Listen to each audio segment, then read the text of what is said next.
If you're like me, it took you hours to find any sort of sulfur or sulfur spikes. And that's okay. Your world might be a little older than others, so let me show you a way that we can have as much as we want. Using a simple circuit just like this can get you infinite sulfur. To get started, you're going to need an observer, one piece of redstone dust, 3 building blocks of your choice. I'm going to use polished sulfur, 1 piston, 1 piece of sulfur, 1 sulfur spike, and a chest and hopper to collect it. Next, go ahead and place down your building block of choice and place down your observer so that it's facing you.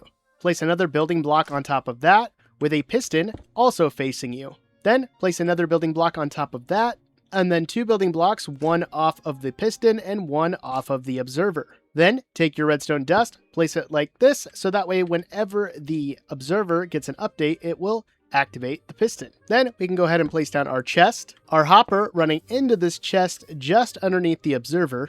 Place down a temporary block on the top of this stack and placing your block of sulfur like so, getting rid of that temporary block and also placing a sulfur spike like that.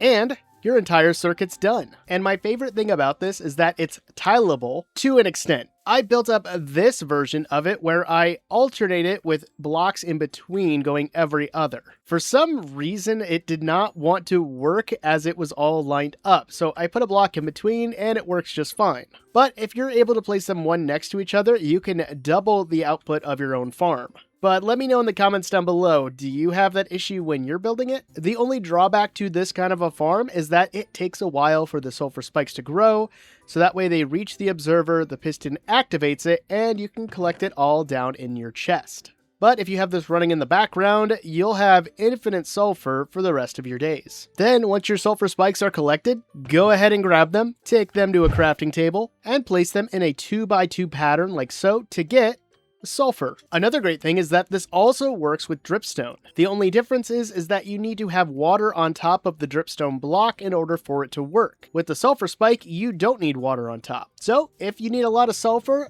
I would recommend this farm. But now that you're an expert on making a sulfur spike farm, maybe you want to learn more about the sulfur cube. You can do so by checking out this video in the top right corner. But that's enough out of me, and I'll see you in the next one. See ya!